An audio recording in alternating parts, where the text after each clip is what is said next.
বেঁচে গেছে বাংলাদেশ ভারত টেস্ট সিরিজের দামামা। এসজি বল নিয়ে লিটন দাসের বার্তা।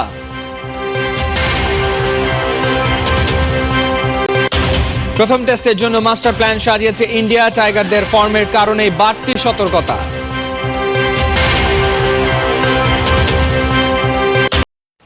ইউএস মাস্টার্স টি10 লিগে দল পেয়েছেন একঝাঁক বাংলাদেশি ক্রিকেটার। আছেন মাশরাফি বিন মুর্তজা, সেই সাথে আরাফাত সানি, আরিফুল হক, আলামিন হোসেন সহ একাধিক তারকারা খেলবেন টুর্নামেন্টের দ্বিতীয় আসরে। 6 দলের অংশগ্রহণে আগামী 8 নভেম্বর শুরু হবে যুক্তরাষ্ট্রের মাস্টার্স টি10 লিগ। টুর্নামেন্টের পর্দা নামবে 17 নভেম্বর। এই লিগের প্লেয়ার্স ড্রাফট থেকে দল পেয়েছেন মাশরাফি, আরাফাত সানি, আলামিন হোসেন, আরিফুল হক, ইলিয়াস সানি, কামরুল ইসলাম রাব্বি, এনামুল হক জুনিয়র ও সৈয়দ রাসেল। ডেট্রয়েট ফ্যালসকনের হয়ে খেলবেন মাশরাফি। নরেল এক্সপ্রেসের দলে আছেন সরাসরি দল পাওয়া আব্দুর রাজ্জাকও। একই দলের হয়ে খেলবেন এনামুল হক জুনিয়র, আরিফুল হক ও 2010 সালে সর্বশেষ জাতীয় দলের হয়ে খেলা সৈয়দ রাসেল। শিকাগো প্লেয়ার্সের হয়ে খেলবেন পেসার আলামিন হোসেন। আটলান্টা রাইডার্সের হয়ে খেলবেন 11 বছর আগে জাতীয় দলের হয়ে খেলা বাঁহাতি স্পিনার ইলিয়াস সানি। একই দলে খেলবেন আরেক বাঁহাতি স্পিনার আরাফাত সানি ও পেসার কামরুল ইসলাম রাব্বি। ভারত টেস্ট সিরিজের দামামা। পাকিস্তান সিরিজ অতীত। ভারতের বিপক্ষে আসন্ন সিরিজে মন দিয়েছেন লিটন দাস। কারণ ভারতের মাঠে ভারতের মুখোমুখি হওয়াটা যে কোনো দলের জন্যই কঠিন পরীক্ষা। বাংলাদেশ দল কুকাবুরা বলে খেলেই বেশি অভ্যস্ত হলেও ভারতে গিয়ে খেলতে হবে এসজি বল দিয়ে। লিটন জানিয়েছেন এসজি বলে খেলা কিছুটা কঠিন। রহমান পেয়ারের report. 2019 Bangladesh Bharat test series. Liton দাসকে নিয়ে হইচই। ভারতীয় গণমাধ্যমে দাবি করা হয় তিনি নাকি গোলাপি বলের রং চিনতে পারেন না। তবে সেই লিটনই এখন বাংলাদেশ দলের ত্রাণকর্তা। আসন্ন ভারত সফরে টাইগারদের ট্রাম্প কার্ড। মিডল আর লোয়ার অর্ডারের মাঝে সেতু বন্ধন। বাংলাদেশ দলের বিপদে সবচেয়ে ভালো বন্ধু লিটন। অলমোস্ট 9-10 বছর হয়ে গেছে ক্রিকেট খেলতে, সো ওইটুকু এক্সপিরিয়েন্স তো হয়েছে। রাওয়ালপিন্ডিতে লড়াই এবং স্পিরিটের নতুন উপাখ্যান লিখেছেন লিটন দাস।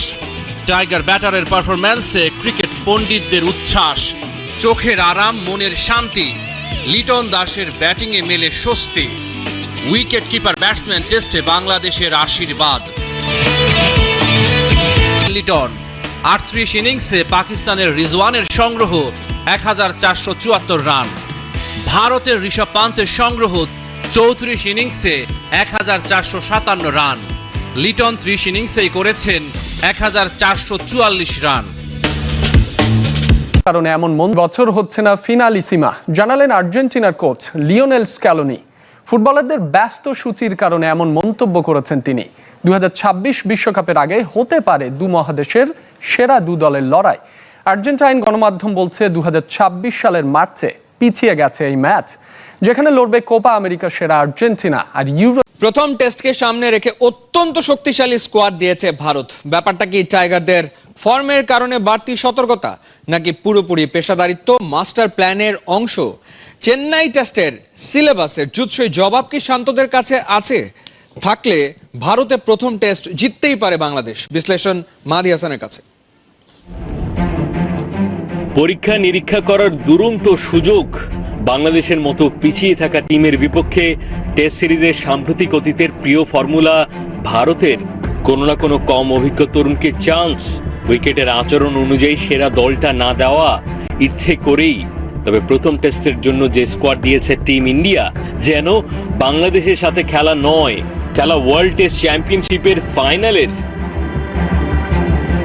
আবেগ সর্বস্ব বহু ন্যারেটিভ থাকলেও যুক্তির হিসেব বলছে নয়া কোচ গৌতম গম্ভীর রোটেশন পলিসির খুব বড় ভক্ত নন। আগের কোচেদের মতো বিশেষ করে ওস্তাদ হিসেবে শুরুতেই নিতে চাচ্ছেন না মান হারানোর ঝুঁকি। চিপক টেস্টের সম্ভাব্য যে একাদশ, আকাশ চোপড়ার অ্যানালাইসিসে বরং ঠিকতে বেরোচ্ছে প্রফেশনালিজম। পরিষ্কার যে চেন্নাইয়ের স্পিনিং ট্র্যাকের চাহিদা মোতাবেক টিম ইন্ডিয়ার 11 হবে পুরোপুরি স্পিন নির্ভর। বিশ্বকাপ বাছাই আর্জেন্টিনাকে 2-1 গোলে হারিয়েছে কলম্বিয়া। এতে কোপা আমেরিকার ফাইনালে হারের প্রতিশোধ নিল হামেস রদ্রিগেজরা। নিজেদের মাটিতে মস্কুইরো 25 মিনিটে এগিয়ে নেয় কলম্বিয়াকে। এরপর নিকো গঞ্জালেজ 48 মিনিটে সমতায় ফেরায় বর্তমান বিশ্ব চ্যাম্পিয়নদের। একের পর এক আক্রমণ করেও এগিয়ে যেতে পারেনি লিওনেল স্কালোনির দল। উল্টো 7 মিনিটে হামেস রদ্রিগেজের গোলে জয় নিয়ে মাঠ ছাড়ে কলম্বিয়া।